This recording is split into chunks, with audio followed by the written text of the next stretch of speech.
Welcome to this series on karate in Japan. The series comprises a number of videos, and while it comments on the different styles, it is very much style independent, as footage includes what it is like to visit and train in different dojos. The series begins with a look inside some dojos from each of the major Japanese karate styles, and compares and contrasts to Western dojos, such as is seen in the USA or Australia, both in terms of tradition, philosophy, as well as technique quality.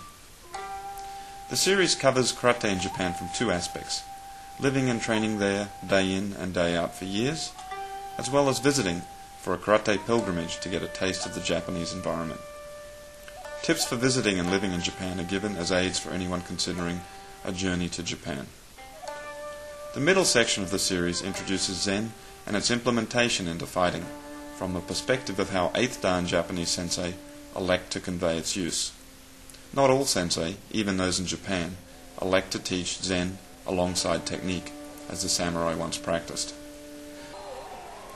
The series then covers what it is like to test for a Dan rank in Japan, either as someone who lives there, or for someone who is travelling to Japan to test for their rank.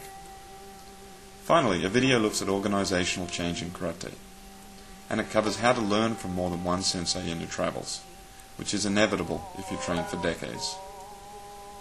I will now turn it over to Dana at Applied Zen to cover some of the experiences that allowed this video to be. The current video is showing you some of Sensei Jason Armstrong's training in Japan. As has already been introduced, this course is made up of a series of videos which can be downloaded for one price. To introduce the source of knowledge behind the videos, I will outline Sensei Jason's background so you can understand the depth of his experiences while training in Japan between 1995 and 2002. Sensei Jason has now been studying martial arts for more than 20 years, so when he went to Japan, he already had extensive experience as a black belt and was in fact a sensei of his own dojo in California. His experience in Japan was unique in a few ways.